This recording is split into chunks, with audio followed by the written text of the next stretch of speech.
when we have the base of the Democratic Party that is largely these strong, articulate black women like AOC, who have proven to the vast majority of Americans that she best represents our ideals, whether it's on climate, whether it's on healthcare, whether it's on workers' dignity, you name it. Those are the people that we need to elevate in this party.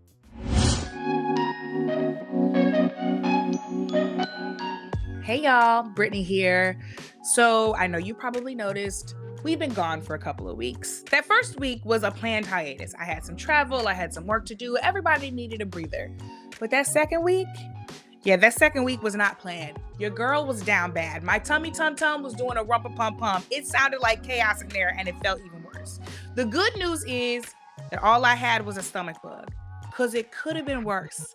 I could have had that doo-doo parasite. Y'all know exactly which one I'm talking about. And allegedly, all of this is because the CDC decided to stop tracking the very parasite that has made people sick in over 30 states. Yeah, that Maha guy, he's up to no good once again. And reportedly, the distributor, Taylor Farms, that is responsible for producing leafy greens that go to fast food restaurants and sit-down change and salad kits at your local grocery store, yeah, they are friends of the exalted leader, I guess they might call him. So it seems like, allegedly, they might not actually have to take all that much responsibility for what has happened or any responsibility for fixing it. And that is exactly why I need you Democrats to go ahead and get your lives together, because everything from legislating to laws to lettuce are being impacted by these fools we got in office now. And I personally don't want to deal with this anymore. I don't want to deal with thinking I can't eat no tacos, and I don't want to deal with my rights being taken away. You see where I'm going with this? At the end of the day, Democrats sometimes don't like it when we have something to say about what they could be doing better to, actually win these elections that they're running in. What y'all call criticism, I call consulting. And we're giving it to you for the free. All this feedback that we're putting on Threads and Twitter and in our TikTok videos, and yes, here on Undistracted, could be helpful to you all if you stop being defensive for long enough to listen to the people you're asking to vote for you. Because we want you to win. This cannot be the way forward.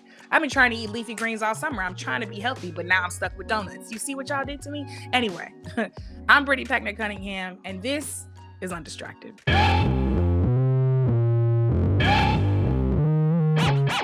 On the show today, we have author and YouTuber Brian Tyler Cohen here to talk about his new book, The Day After: How to Wield Power in a Post-Trump World. And we have our group chat bestie back in action, Dr. David Johns, here to talk about Untrending news. We are at the halfway point of Trump's second term, and my guest today says that the real question isn't just what's happening right now, but what do we do the day after? Brian Tyler Cohen is the #1 New York Times bestselling author of Shameless and the host of No Lie with Brian Tyler Cohen podcast, as well as a prodigious YouTuber with 5 million subscribers. You're going to have to give some tips because we're new over here. But Brian's new book, The Day After: How to Wield Power in a Post-Trump World, is out now. And it argues that Democrats keep losing because, quote, strong and wrong beats weak and right. Weak and right? Oh yeah, we're going to have to get in this all the way. Brian, welcome to Undistracted. Thank you so much for having me. Excited to be here. Thanks for being here. So listen, we ask the same question to all of our guests every time we get started. Give me 3 words for how you're doing today. Bruised, but fighting. Bruised? Okay, you can give me more than 3 words because that's a good one. Bruised, but fighting. Tell me more. Look, I think obviously there's nobody who denies the extent to which this is a difficult political environment to live in. But the reality is I wouldn't be doing what I'm doing. I'm sure you wouldn't be doing what you're doing if we didn't think that there was some hope for a better future, if we didn't think that there was an opportunity to get past the MAGA Republican Party. And so yeah. I have no choice but to take that optimism forward and recognize that this is not just an environment where people are despairing, but I think that despair is engineered. I think that the Trump administration knows exactly what it's doing. Steve Bannon has talked about flooding the zone with shit and making people feel like they're inundated with all of this bad news so that they can engineer a sense of helplessness. Yeah. And yet, even despite all of that, we're in a moment where we watch people taking to the streets by the millions. We watch folks showing up in these special elections and these off-year elections and overcoming their 2024 margins by 10, 15 points. In some Latino communities are seeing overperformances by 30 or 40 points. So that gives me some hope in terms of fighting into the future. And I do feel some sense of cautious optimism for what that future holds. We like hope around here. We like cautious optimism. That's precisely why we call ourselves Undistracted, because we want to stay focused on the task at hand. And you've been regularly calling out this administration's abuses of power, but I really want to start with where I began, as I introduced you, rather, what you say about Democrats. And, you know, people want to get upset that we critique Democrats too much, but I don't call this critique. I call this free advice. And I hope that they're listening. You said strong and wrong beats weak and right. And they need to go ahead and pay attention to this free advice that you're giving them. Talk to us a little bit about what you mean by that. What are you specifically calling weak here, even if it's right? I think that we have seen for so long the Democratic Party be defined by strongly worded letters. I think is a great microcosm for what we've seen on the left. Look, the Republicans were smart in the sense that they became the party of tearing institutions down. And so a knee-jerk reflex from the left is, okay, they're tearing those institutions down. We have to be the defender of all of these institutions. We have to be the defender of these processes and norms and traditions and the filibuster and the parliamentarian.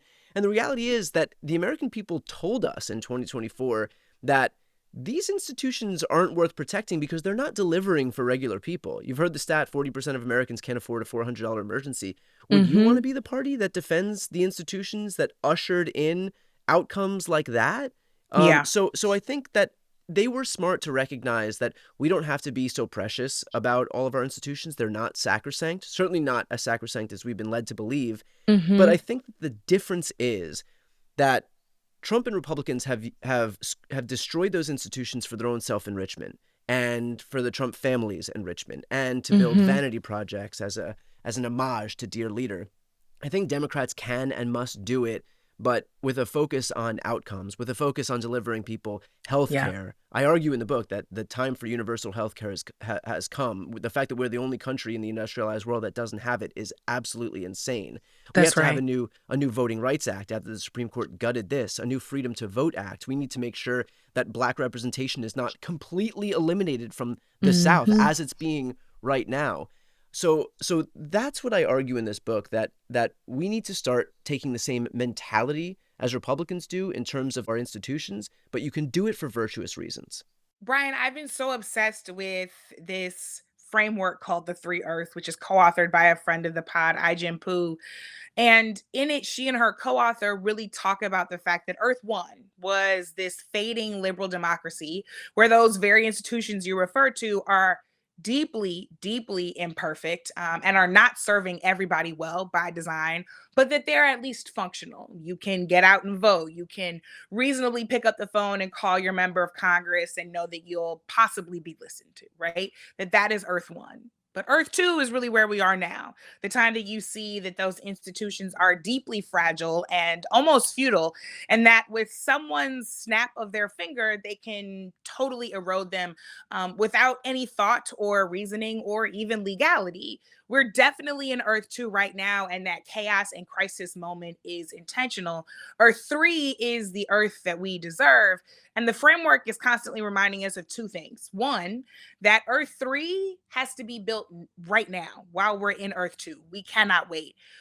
But number two, it reminds us that we can't build Earth 3 while we're in Earth 2 if we're busy pretending that we're still in Earth 1.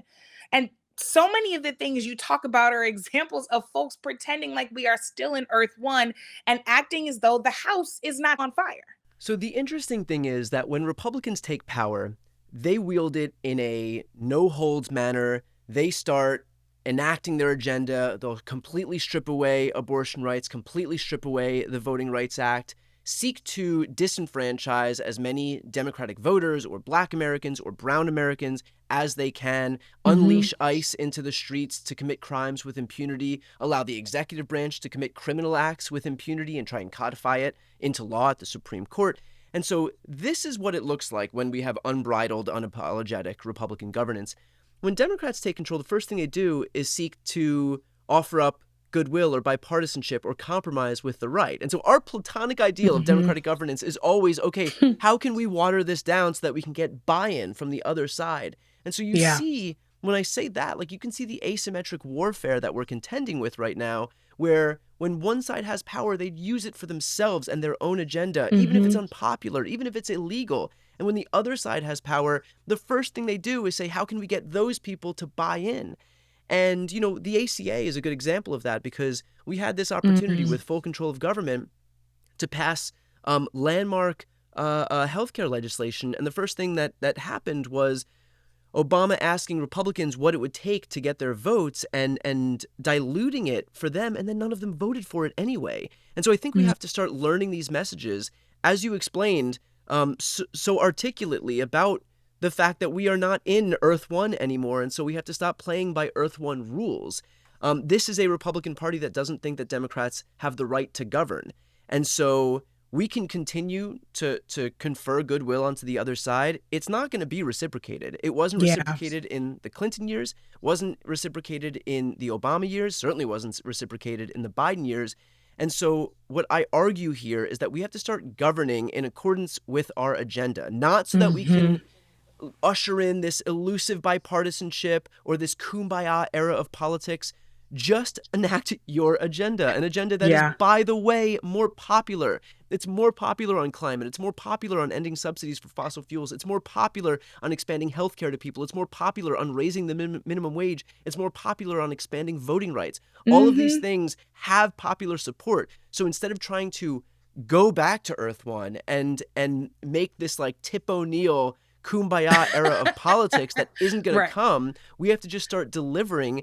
And if Republicans want to be on the outs, if they want to be the ones not voting for this popular stuff, that's their prerogative. But political gravity exists, and they're going to have to deal with that at the ballot box. And you're right. If you've got the power, why not use the power to create your version of the world? This just happens to be a version of the world that is deeply popular, progressive, and that will do better by far more people. You would think that we would be willing to have that kind of courage. But it occurs to me, Brian, when I look at Congress in particular and across the country, the kind of truth-telling and the kind of backbone that we're talking about right now that we really need, especially against Trump and these wannabe authoritarians, the people that have that are like AOC, Summer Lee, Jayapal, Justice Brown Jackson, and her incredible dissents that I wish were precedent opinion. It's a bunch of women of color. So yes, how do we turn the party around? I mean, we're big fans of John Ossoff, but also if we want to get to the kind of power and unapologetic wielding of it that we're talking about, the people who keep putting the proof in the pudding are Black and brown women who have honestly not just talked about the fighting spirit, but shown it the entire time. Personally, I don't think we need any more Grand Planters. So like, what is it going to take for people, and I'll be honest with you, especially white people and white men, to get behind the Black and brown women who don't have Nazi tattoos and have been showing and proving for us the entire time? You know, there was a really instructive moment that I think puts on full display what you're saying, and that was that AOC was running to be the chair of the Oversight Committee, and Jerry Connolly was also running to be the chair of the Oversight Committee. And because the way the party had, I don't know, rewarded seniority, AOC, who is hands down the best messenger on the left, the most popular messenger on the left, the most charismatic and articulate messenger on the left, somebody who has the kind of ability to communicate with her audience that everybody else on the left collectively wishes that they had. They had the opportunity to elevate her onto this position, and instead that position went to Jerry Connolly, who would die 5 months later. But still, there wasn't enough of a barrier as far as these other Democrats were concerned into putting AOC above him. And we squandered that opportunity. And look, I think Robert Garcia is doing an excellent job, and I'm grateful that we have him atop oversight right now as the ranking member, but we would be fools not to acknowledge the fact that we squandered an amazing opportunity to elevate to one of the most important positions, the best messenger that we have. Yeah. And so I think that has to be a wake-up call to the Democratic Party writ large, to recognize that in these instances where we have these people who are immensely talented, that we are going to keep losing until we recognize the voices who are actually most resonant with the communities that they represent and the party itself. So, look, I think that the onus is on certainly folks like me, and other commentators in this space, and the base more broadly, to push back when we have a party that is just frankly not listening, not acting in the best interest of the future of this party. Losing the culture war, so to speak, to Republicans in 2024, if that's not a blinking red light that we have got to embrace a party that is younger and more charismatic and more tech savvy than we had before, I don't know what is. So we've got plenty of white folks in our Undistracted community. I want you to give the message right now, and I'm going to clip it, and I'm going to send it to all my white guy friends and be like, Brian says so, like, fall in line. What's the message? Yeah, I think the message right here is, when we have the base of the Democratic Party that is largely these strong, articulate Black women like AOC, who have proven to the vast majority of Americans that she best represents our ideals, whether it's on climate, whether it's on healthcare, whether it's on workers' dignity, you name it. Those are the people that we need to elevate in this party. Those are the people who have proven that she can reach the vast majority of Americans with what she says, and people are responding in kind. So hopefully this will be a lesson to the party more broadly, that if you are looking for a way to resonate with audiences, we've already got it. It's just a matter of elevating someone like that to the forefront. And that, Democrats, is free advice. All right? Let's talk about some more free advice that folks need to get. You've done, thankfully, a lot of coverage about Epstein and the Epstein files. Yeah. And I really want to ask you about the lasting impact of the crisis around his abuse and its cover-up. We obviously recently saw Epstein survivors attend the confirmation hearings of Todd Blanche. One testified. There are other folks, unfortunately, though, Graham Platner, who have credible accusations of sexual assault against them. But it's unclear to me, as big of an issue as this is to you and to me and so many others, it's unclear to me when we will get to the point where these kind of accusations are actually disqualifying and we actually treat survivors well and listen to them. So, like, how do we not only get these files released, but how do we get to the point where they're not just a political point against Trump, but actually a disqualifying fact for higher office? In large part, I think that the Swalwell situation and the Platner situation are a step in the right direction. I think to a degree that in the same way cowardice begets cowardice, that courage begets courage. And I hope that in this new iteration of what the Democratic Party can look like, because the Democratic Party doesn't know what it is right now. It is a mix of like these old guard establishment figures and a new, younger, more progressive slate of candidates who are coming up, all vying, jockeying for position to see who's going to like lead us into the Democratic Party of the future. I think in this moment, we have the ability and frankly the obligation to set the stage for what is and is not acceptable. And I think that in large part, as we're figuring that out, there is a tendency to sacrifice certain things in deference to others. And so, you had mentioned Graham Platner in the beginning, and there is this idea that, okay, we have like a very hall monitor-esque party that exists on the left right now. And so as a result of that, we need to compensate. We need to overcompensate. We need to get somebody who sure may be problematic, but looks like what a Republican looks like. And I think what we're learning right now, and this is hard fought and won and requires growing pains, obviously, but what we're learning right now is that you can both have somebody who is willing to fight for their values and certainly who can communicate in a more relatable way than I think, our Democratic lawmakers who've been in office for 30 years can communicate with people, but that doesn't have to come with compromises to their character. And I think that that's something that we didn't know because it felt like, okay, well, I'm so desperate for somebody who knows how to fight and isn't an establishment figure and isn't willing to take heaps of money from outside groups or special interests. And so, if there are compromises I have to make, then so be it. But we don't have to make those compromises. And I think that, it takes somebody like Graham Platner for us to feel those growing pains and see that, like, no, you know what? In fact, character matters a hell of a lot more than I think we're giving ourselves credit for. And, in a way, I think that we are fortunate to have gotten there so quickly and to have gotten there at a point where we can still replace him. And now I think, forgive me, I can't remember his name, Troy Jackson, if I'm not mistaken, is going to be the replacement. But because it could have been worse. We could have found this stuff out months from now and then been stuck with him. Black Mainers, young progressives in the party who said, actually, this is not a moral sacrifice we have to make. And frankly, we shouldn't, because asking people to continue to make these moral sacrifices is exactly why people are pissed off at the party now. If we had listened to those folks, perhaps Troy would have been on the ticket the entire time. Perhaps if we had listened when folks said that about John Fetterman, we might not be here, right? So to the point that you made earlier, there are people who have proven to make correct predictions about who and what people have to show themselves strong for us. And, it could have been worse, but it could have been a whole lot better. Yeah, okay. I think that's, Let's talk about if that is not the whole ethos of the left summed up in just a couple of words. But it could have been better. Yeah. Maybe that's the title of the episode. It could have been worse, but it definitely could have been better. The title of our times. Right. This is this chapter of America is called It Could Have Been Worse, but it definitely this is the new iteration of it was the best of times, it was the worst of times. And some days I don't even know if it could be worse. Some days it feels like the absolute worst it could be.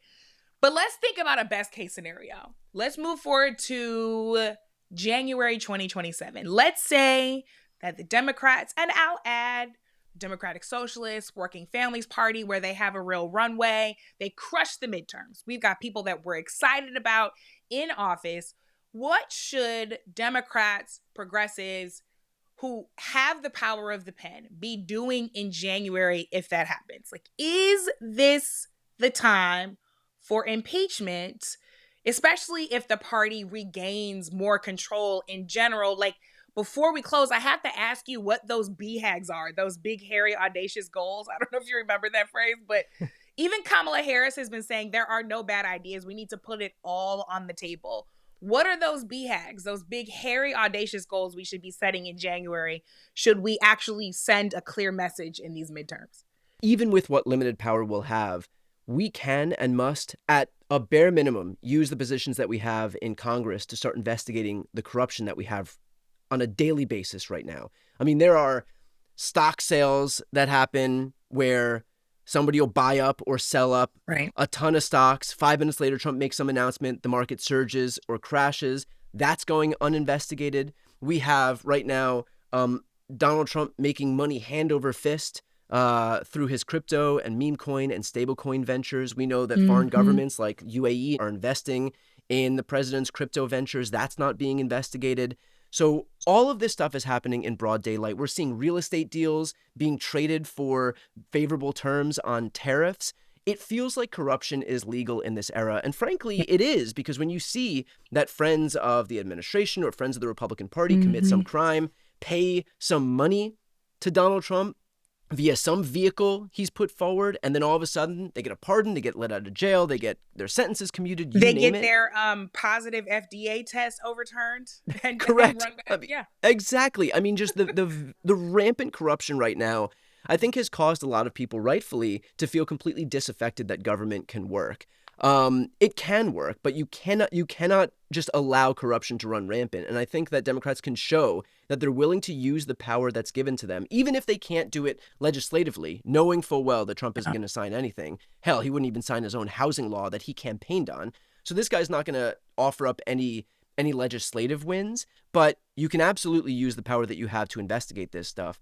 And frankly, you should. And if there's any audience that will recognize the importance of rooting out corruption, it is a Republican audience that's been groomed over the last 4 years when we've been talking about Hunter Biden selling a painting to now recognize that when his kids are getting hundreds of millions of dollars in military defense contracts, that's bad too. And so I think that, in the immediate term, we have to use what power we have to show people that it's worth it to vote for Democrats in the first place, because they will wield that power in whatever avenue they can. And so I think the corruption, and John Ossoff, who you mentioned before, is a great example of being particularly focused on the pernicious nature of this kind of corruption. Yeah. But I want to answer your question about impeachment. And this may be a controversial answer, but the thesis of this book is that we can't do things where we just notch symbolic victories. It's not enough to just get caught trying. And I would argue that we know that even if we go through the whole process of impeaching Donald Trump in the House and then going to a conviction trial in the Senate, that there's not going to be 67 votes to impeach him. And so if I'm being consistent here, and if I'm saying we can't just win symbolic victories, we actually have to do stuff that's going to deliver meaningful, lasting change, then I have to be consistent and say that I also don't think that we should impeach him knowing full well that it's not going to amount to anything. This is a Republican Party that is completely obsequious to Donald Trump. So unless there's some elusive avenue to 67 votes, I would argue don't waste your time on losing battles. That is what has defined the Democratic Party for so long. And I'm tired of getting caught trying. We have to do stuff that we know at the end of the line is actually going to amount to something. So, keep your eye on the ball, focus on stuff that's actually going to deliver. There's enough corruption to investigate, to show people that you're willing to take this seriously. So begin investigating that, lay the foundation for a future Democratic Department of Justice to pick up the ball where you left off. And that will actually deliver on some of the things that we're campaigning on, as opposed to engaging in a politicized process that's going to amount to nothing. And what I find interesting is that some of these big ideas, going after the corruption, setting up that kind of Department of Justice, or even expanding the Supreme Court, looking at the Electoral College, these things all feel deeply radical to people. But my definition of radical matches what Angela Davis said, that radical simply means getting to the root. And even in the book, you talk about things that feel radical now, but have historical precedent. You talk about Lincoln's approach, for example, to the Supreme Court. What are those seemingly radical things that should absolutely be on the table right now? So I argue that we do need to expand the Supreme Court, and here's why. There is a historical imperative to do so. The number of Supreme Court seats has always comported with the number of federal court circuits. Back in the 1800s, there were 6, and there were 6 federal court circuits, 6 Supreme Court justices. Eventually, that number went up to 9. So we had 9 federal court circuits, 9 Supreme Court justices. Now we have 13 federal court circuits, but still only 9 Supreme Court justices. Number 9 is not in the Constitution. It's not sacrosanct. It's only there because of norms, because of traditions. That number has been changed in modern times. Mitch McConnell decided to change that number from 9 to 8 for a year to keep Merrick Garland off the court, because God forbid you allow a Supreme Court nominee to get a hearing in an election year, unless, of course, that person is Amy Coney Barrett, who gets her hearing while voting is underway. So that number has been changed, but there's also a moral imperative to do this. And that is that if we accomplish the Herculean feat, that is winning the House, winning the Senate, winning the White House, passing progressive legislation, if we don't do something about the Supreme Court, then we're making a conscious decision to leave in place a rogue branch of government that can and will block any reform, any legislation that was passed. And so it brings me back to the question that I've been asking this entire time, which is it enough to notch a symbolic victory? Is it enough to get caught trying? Or do you want durable, meaningful, lasting change? And if it's the latter, then you cannot leave in place a court that can and will block any of that progressive legislation. Durable, meaningful, lasting change. Brian, thank you for coming here to give the Democrats and their acolytes some free advice that I hope that they're not taking as critique, but taking as some of the best consulting they didn't have to pay for. All right. For the rest of us, we'll make sure to buy the book. Thanks so much for joining us here at Undistracted. I really appreciate it. Thanks so much. I'm joined today once again for Untrending News with our group chat bestie, as well as CEO and Executive Director of the National Black Justice Collective. By the way, I say that like every week, and I don't even know if people really understand just how important the National Black Justice Collective is. David, give us the 30-second NBJC commercial. I receive and appreciate that. We are the nation's only civil rights organization intentionally at the intersections of civil rights, typically Black people stuff, and what is considered LGBTQ rights, translated as what people assume is white people stuff. But we honor that there would be nothing without us, that being Africa, the birthplace of everything. The intersection. So, work to ensure that we can all get free.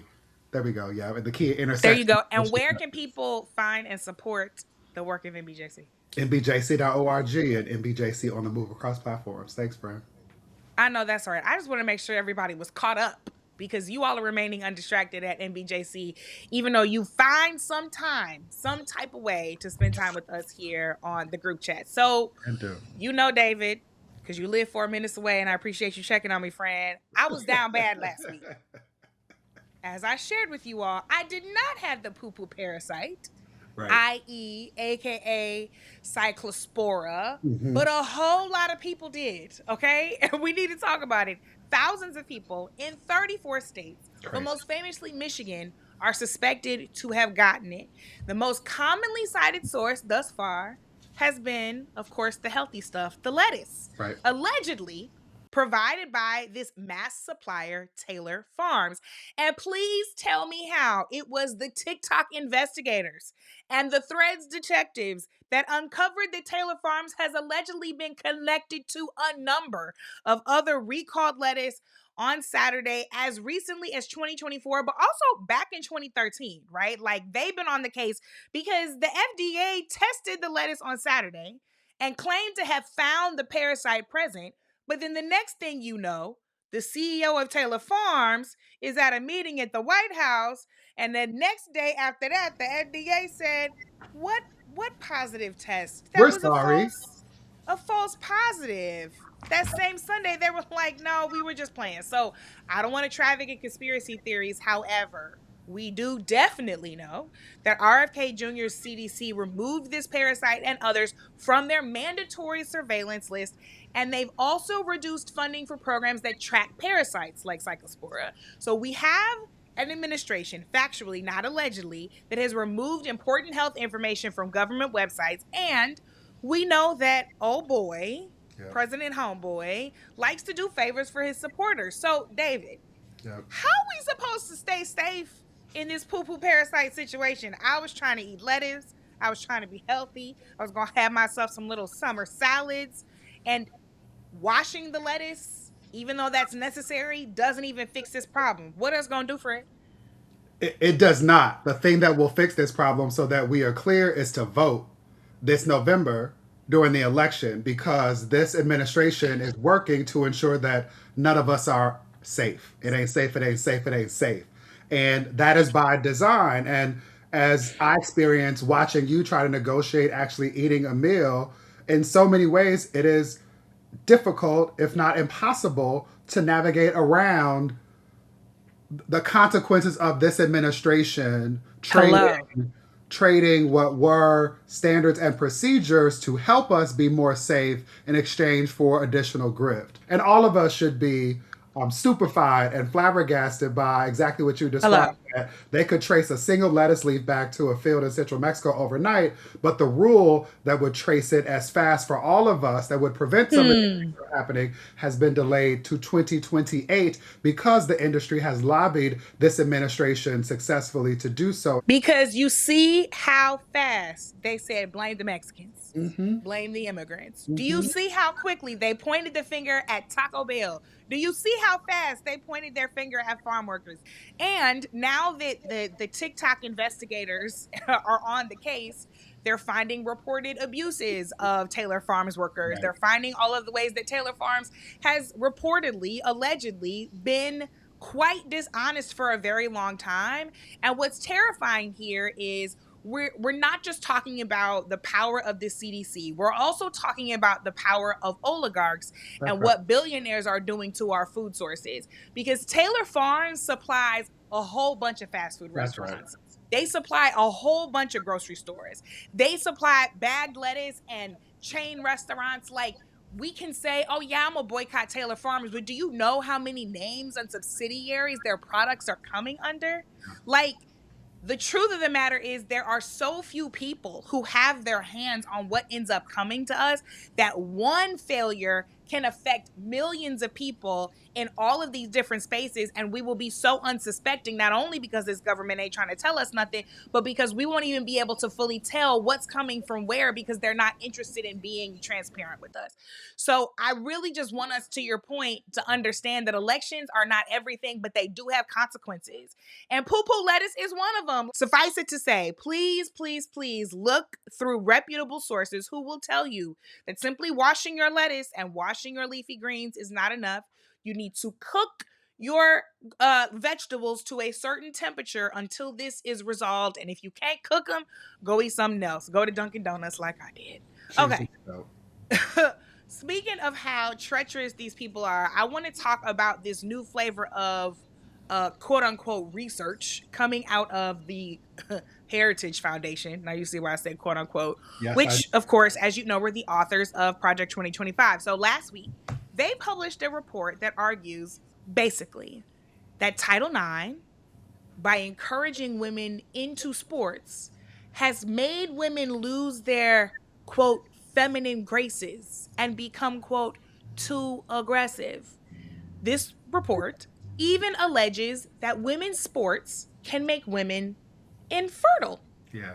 How about that? There are policy recommendations in this document too, as if the thing wasn't scary enough. And those policy recommendations are around changing the way women's sports get funded. So you telling me that you were trying to protect the women by ensuring that no trans women could play the sports, but you actually don't want the women to play the sports at all because we become too aggressive, too masculine, not feminine enough, and we don't have enough of your babies. That's right. David, what's your take here? If we must. So I want us to take the social science with the boulder of salt in the case of the Heritage Foundation and this report, but take the intent with the seriousness that this deserves. So this is all one project with multiple doors. It's the same institution and the same season. As you said, one paper telling cis women that they've been engineered out of their feminine graces. And then there's this coordinated attack that works to ban trans girls and women from the sports entirely. And then on the other end, make it make sense. Too aggressive, right? So the way to make it sense is for us to appreciate that two things. One, when they come for any definition of woman, they'll never stop at anything that has a prefix, including in this moment, trans woman. They're going to come for all women, and they always come hardest for Black women whose athleticism, whose bodies, whose very womanhood has been questioned and policed on this continent and others for hundreds of years. Ask Serena Williams, ask Asser Semenya. This is old water in a new bottle, and in fact, it's a Dasani bottle. The other thing is that I want us to follow this. I want us to follow this to the administrative end, right? To the goal of the effort, which is it doesn't end at rosters. This ends at fertility. Right. Claiming competitive sports disrupts menstruation and that moderate exercise better serves motherhood. We should all be clear that the destination was never the scoreboard. It was and remains the delivery room. They want to control what women are able to do with their bodies. This was never about policing or protecting women's sports. It's about protecting this very old idea about what a woman is for. And every generation, they are just finding a new document to smuggle these old ass patriarchal ideas into. And we've read this one before. Another version of what they are attempting to legislate in this way administratively is called a marriage contract. You better teach. This is the thing, right? The consistency of their desire to erode women's humanity and dignity through eroding our rights is one of the few trains that will always run on time with these folks. Yeah. The Tradwives have been weaponized by these people to try and erode women's sense of independence. You don't need to work outside the home. You don't need your own job, your own money, your own bank account. You don't need your own credit card because The man will control everything for you. Go live your soft life, girly. But a bunch of them former Tradwives will tell you they were living their soft life till their husband decided to up and leave them, and they ain't have no money, no coin, no job, no resume to speak of. They ain't have no experience, no connections, and they had no control over their lives or the lives of their children, because they were, of course, left with their children when their husband walked away. So that's number one. Number two, a bunch of these Tradwives and a bunch of college students in particular have come back and said, I don't know that I really need this whole voting rights thing. Like, I just let my dad vote for me, and then I'll get married, and then I'll let my husband vote for me. And like, excuse me? I'm so sorry. The ghost of Sojourner Truth should haunt you for the rest of your natural life. In your baby's life too.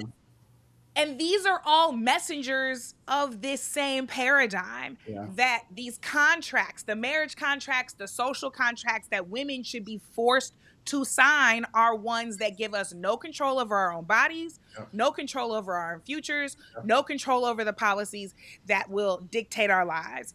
All of this is purposeful. All of this is intentional. And I get really sick of these so-called women who decide that they're going to volunteer for their own oppression. Y'all gonna have to go somewhere with that, because I'm not down with it. Okay, before we go, we gotta talk about this World Cup. Now, all right, the real winner of this World Cup, in my opinion, is Shakira Shakira. Okay, let me tell you why. Bieber gave this like oddly mellow performance, and then after that, the camera quickly cuts to Shakira, and the hips were not lying. She's in full energy. She's performing the World Cup's official anthem, Die Die, and like, what's going on while the camera is panning across this entire beautiful tapestry that she has built just shook me in the best way. Because I want to be real clear, I'm not even really that big of a football fan, but I know for sure I wasn't really rooting for Spain. I was definitely rooting against Argentina, because it was like, oh, colonizer versus racist. Y'all got it. But like, shout out to Spain, right? Shout out to the millions, billions of football fans all around the world. But what I really loved about this moment that Shakira put together was you saw the Latin diaspora, the African diaspora, the Black diaspora on full display in this beautiful like meld of music and dance. There were Ugandan children who were dancing. There were so many instruments and melodies and rhythms and beats that you could see like our cultures fusing together. And so like, even as somebody who doesn't follow football very closely, I appreciate what the World Cup does to communicate a sense of global solidarity, even when it wants to not. The music in particular helps it do that anyway, as well as the stars of many colors that you just can't avoid how excellent they are. But with all of that beautiful diasporic talent, Burna Boy was like all the way in the back. Like, he was like practically a backup dancer.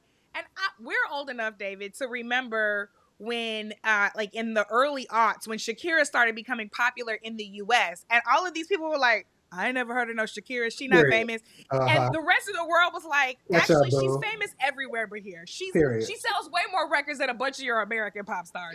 And I feel the same way about people like Burna Boy. Like, there's so many stars across the diaspora and in Afrobeats that like actually are huge across the world that people act like are not anything in American markets. Like, Burna Boy will sell out a show in the DMV right now. Back to back to back. In most places, why was he? It was so beautiful, but I just didn't understand why he was all the way in the back. I didn't understand that either. Maybe he just wanted to give Shakira her space, right? Maybe he was practicing the kind of masculine identity that we want more of our brothers. And then maybe he was being a good co-conspirator. Maybe he also was atoning for the bullshit that he put our sister Bailey through. Well, that's true. Right? We do love Chloe. We love Chloe. We love Halle too, but I mean, maybe it has to do with all that. So I honestly don't know. What I will say is the combination of the two of them, and then also the Ugandan kids who came up dancing in that backyard. Like, I very much appreciated what you described, which is that on one of the world's largest stages, the sound was the birthplace of everything. It was Afrobeats. It was a global sound that permeates so much of the music that we know, and that they also love but don't know its origin. So I want to be clear about that. So respectfully, I want to celebrate that we didn't tune in for Spain and Argentina. We tuned in for that. Shakira all day. Shakira with the hips, right?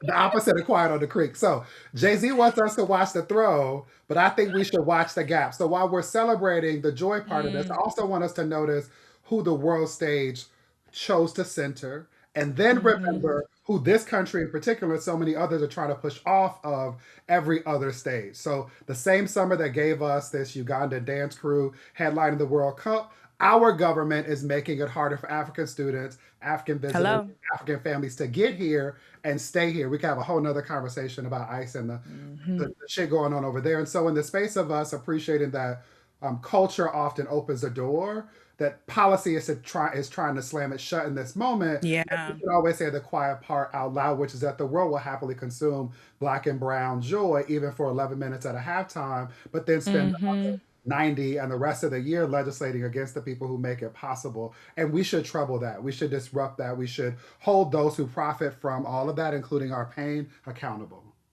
Just like we should complicate the fact that Madonna can get up there and sing one of her most famous tracks that comes out of queer, Black, and brown ballroom culture called Vogue, while this country is actively and intentionally dismantling the rights of our queer siblings. So, to your point, if y'all want to be entertained by it, make sure you legislate like you respect it. Otherwise, what are we really talking about here?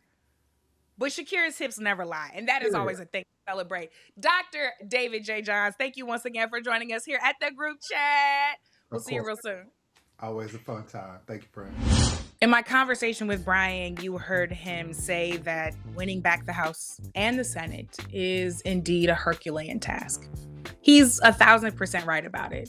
These folks know that they're not going to win elections that they don't steal, which is why they're busy trying to break down Black representation and voting rights all across the American South and really the entire country. That's why the work of Freedom Summer is so necessary and why we need every single one of you to remember that voting is not the only tool in our toolbox, but it is a critical one. If it weren't, they wouldn't be trying to steal it from us all this time. So let's make sure that that Herculean task is a real one so we can get about all those other things that need to be done. And no matter what happens with this election or with this administration, no matter what happens this November 2026 or next January 2027, I know one thing for damn sure. Somebody, somewhere, needs to tell us what happened to Nolan Xavier Wells, the young man who was found dead without explanation in Mississippi after a vacation weekend with a group of white friends. Nolan, we will never forget you, and we will not stop speaking your name. Thanks for listening. Thanks for being. And most importantly, thanks for doing. I'm Brittany Packnett Cunningham. Let's go get free.